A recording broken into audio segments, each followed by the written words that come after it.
రాజకీయం చేయటం మంచిది కాదని మాజీ మంత్రి నల్లపరెడ్డి ప్రసన్నకుమార్ రెడ్డి హెచ్చరించారు. ఇటీవల కాలంలో జగన్మోహన్ రెడ్డిని రాజకీయంగా అణగదొక్కేందుకు ముఖ్యమంత్రి నారా చంద్రబాబు నాయుడు పవిత్రమైన వెంకటేశ్వర స్వామి దేవస్థానం పైన అపరాధం చేశారని, లడ్డూల తయారీలో కల్తీనే జరిగిందని అవాస్తవాలు పలికి రాజకీయం చేశారని, ఇది మంచి పద్ధతి కాదని ఆయన సూచించారు. ఈ విషయంలో సిబిఐ క్లీన్ చిట్ ఇచ్చిందని, లడ్డు తయారీలో ఎలాంటి కల్తీ జరగలేదని తెలిపినట్టు ఆయన వెల్లడించారు.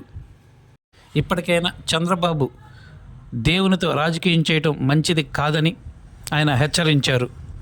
అనంతరం మార్కాపురం మాజీ ఎమ్మెల్యే వెంకారెడ్డి మాట్లాడుతూ కమిటీలు పార్టీ బలోపేతానికి కృషి చేస్తాయని, ప్రతి గ్రామంలో గ్రామ కమిటీలను ఏర్పాటు చేసుకొని ముందుకు సాగాలని ఆయన సూచించారు.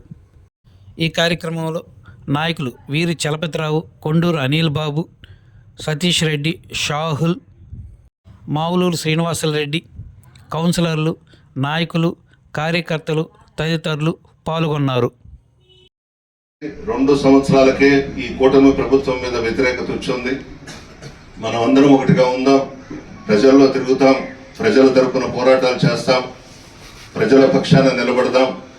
ఏ క్షణంలో ఎన్నికలైనా రానివ్వండి, 2027లో రానివ్వండి, 2029లో రానివ్వండి, మరలా జగన్మోహన్ రెడ్డి గారిని ముఖ్యమంత్రి చేసుకునేందుకు ప్రజలందరూ కూడా సిద్ధమైపోయి ఉన్నారు.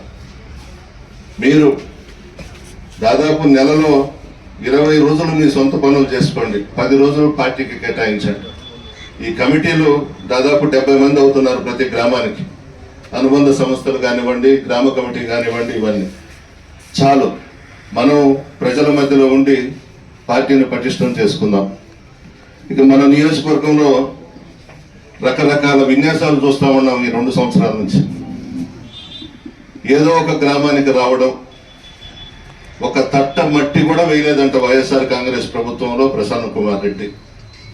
అందరికీ తెలుసు కదా, రాజకీయ నాయకుల కన్నా ప్రజలు చాలా తెలివిగలవాళ్ళు.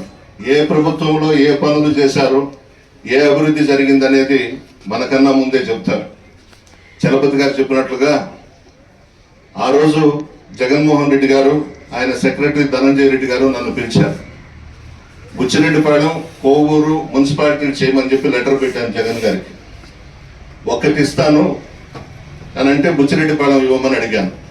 కోవూరు కూడా ఇవ్వచ్చు, కానీ ఎన్ఆర్ఈజిఎస్ ఫండ్స్ మీకు రావు, మున్సిపాలిటీలు అయితే అభివృద్ధి కార్యక్రమాలు ఆగిపోతాయి ప్రసన్న, వద్దు అని జగన్మోహన్ రెడ్డి గారు చెప్తే బుచ్చి చేశారు.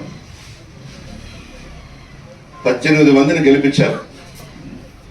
ఆ 2 వార్డులు కూడా మనమే గెలుచుండేవాళ్ళం, కాకపోతే మన పార్టీ వాళ్ళే వెన్నుపోటు పొడిచి ఆ 2 ఓడించాం. ఆ 2 కూడా మనమే గెలుచుండేవాళ్ళం. ఈ 18 మందిలో 12 మంది వెళ్ళిపోయినారు, 6 ఉన్నారు.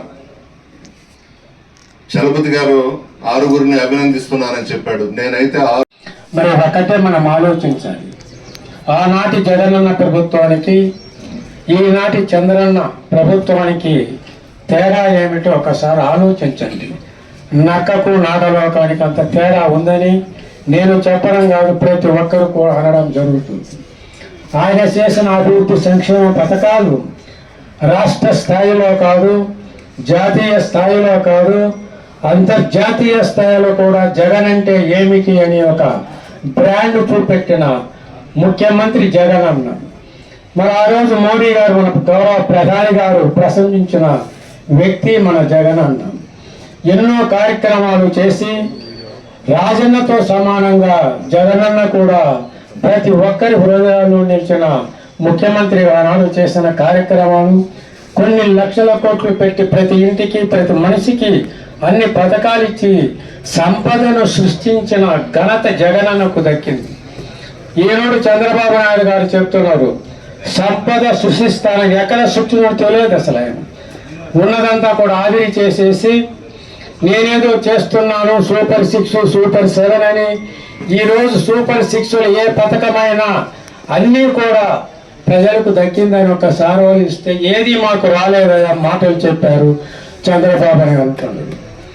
ఆనాడు ఎన్నో కార్యక్రమాలు చేసిన జగనన్నని ఈరోజు మనము కొన్ని కారణాల వల్ల ఓడిపోయాం. అయినా కూడా ఆయన మనకు అండగా వెన్నంటి ఉండి మనము ఆయనకు కూడా అండగా ఉండాలి. మరి ఆయన చేసిన కార్యక్రమాలను కూడా ఒక్కసారి మనం ఆలోచించుకొని రేపు గ్రామ స్థాయిలో మెరికల్ లాంటి కార్యకర్తలను మనం కమిటీలో వేసుకొని ఐడి కార్డులు పొంది అన్న ఐడి కార్డులు ఉన్న ప్రతి వ్యక్తికి కూడా బీమా సౌకర్యం కల్పిస్తున్నారు. దాదాపు 5 లక్షల నుంచి ఇంకా ఎక్కువ కూడా చేయాలని కూడా ఒక తలంపు ఉంది. కాబట్టి మనం అందరము నేను జగనన్న సైన్యంలో ఒకరిని వైఎస్ఆర్ కాంగ్రెస్ పార్టీ జెండాను మోసిన వ్యక్తిగా మనం కాలును ఎగిరేసుకొని నేను జగనన్న బంటునని కూడా చెప్పుకోవచ్చు. ఎందుకంటే ఆయన చేసిన కార్యక్రమాలన్నీ కూడా కులమతాలు రాజకీయాలు లేకుండా చేసిన ఒక గౌరవ ముఖ్యమంత్రిగా ఆనాడు ప్రశంసించబడిన వ్యక్తి ఆయన. మరి ఈరోజు చంద్రబాబు చూస్తున్నాం అన్నీ ఇప్పుడు నిన్న ఒకటే మనకు శ్రీవారి వెంకటేశ్వర స్వామినే ఆయన చూస్తుంటే ఆ లడ్డు ఎక్కడిది, అందులో అంత కల్తీ జరిగింది. ఈ రాజకీయాలు దేవుణ్ణి తీసుకురావాల్సిన అవసరం ఉందా చంద్రబాబు నాయుడు గారిని అడుగుతున్నాం. ఆ దేవుడి ఆ దయ కానీ ఆయన యొక్క ఆశీస్సులు లేకపోతే మనం ఇక్కడ ఉండేవాళ్ళమా? We are all on in the hands of perfect God. మనమందరం కూడా అంతే. ఆయన అందరికీ నమస్కారం. చంద్రబాబు నాయుడు పదవి కోసం దేనికైనా తెగిస్తాడు. ఉదాహరణ, పిల్లనిచ్చిన మామ ఎన్టీ రామారావు గారినే వెన్నుపోటు పొడిచి ఆ పదవి నుంచి తొలగించి మానసికంగా ఎన్టీ రామారావు గారిని హత్య చేసినటువంటి వ్యక్తి చంద్రబాబు నాయుడు. ఈరోజు సాక్షాత్తు వెంకటేశ్వర స్వామి గారినే అడ్డం పెట్టుకొని లడ్డు నెయ్యి కల్తీ అని దుష్ప్రచారం చేసి జగన్మోహన్ రెడ్డి గారికి, వైవి సుబ్బారెడ్డి గారికి, కరుణాకర్ రెడ్డి గారికి వీళ్ళందరికీ అంటగట్టి ఒక ప్రచారం చేశాడు. సిబిఐ ఈరోజు నిర్ధారణ చేసింది దాంట్లో కల్తీ లేదు అని. ఎంత పనికిమాలిన రాజకీయాలు చేస్తాడు అని అంటే చంద్రబాబు నాయుడు నిజంగా ఒక అనిపిస్తుంటుంది అప్పుడప్పుడు. దేవుడు కూడా మంచోళ్ళని త్వరగా తీసుకెళ్ళిపోతాడు, చెడ్డోళ్ళను మాత్రం లేటుగా తీసుకెళ్తాడు. అందుకు ఒక ఉదాహరణ కూడా చెప్తాను. అలిపిరి దగ్గర Naxalites Chandrababu Naidu car pale చేసిన విషయం కూడా మీకు గుర్తుంటుంది. దానికి కూడా వెంకటేశ్వర స్వామి భయపడిపోయి ఈ ఎత్తుబారుడు కానీ ఇక్కడ చనిపోతే అపవాదం నాకు వస్తుంది అన్నట్టు పక్కకు నెట్టేశాడు చంద్రబాబు నాయుడు. ఆయనకు కూడా భయము చంద్రబాబు అంటే. ఈరోజు వెంకటేశ్వర స్వామినే రాజకీయంగా బయటకు లాగి ఒక తిరుమల తిరుపతి దేవస్థానం అనంటే ఒక పవిత్రమైనటువంటి దేవస్థానం. అందరూ కూడా వర్గాలకు అతీతంగా, కులాలకు అతీతంగా అందరూ కూడా ఆ భగవంతుడిని ప్రార్థించుకుంటుంటారు. అటువంటి దేవుణ్ణి కూడా ఈరోజు రాజకీయాల ఊబిలోకి లాగి ఇంత పనికిమాలిన రాజకీయం చేశాడు అనంటే ఆ వెంకటేశ్వర స్వామి అతను క్షమించడు. అంతకు అంత అనుభవిస్తాడు, భయంకరమైన చావు చేస్తాడు. నేను అనకూడదు, దేవుణ్ణి రాజకీయాల్లోకి లాగాడు కాబట్టి బాధతో అంటా ఉన్నా. ఆ వయసులో అతన్ని మేము అనకూడదు, కానీ అనాల్సి వస్తుంది. ఇటువంటి రాజకీయాలు చేయకూడదు. దేవుళ్ళను కూడా రాజకీయాల్లోకి లాగి ఆయన ముఖ్యమంత్రి పదవి కాపాడుకోవాలా, ప్రతిపక్షం అనేది ఉండకూడదు అనేది మాత్రం కరెక్ట్ కాదు.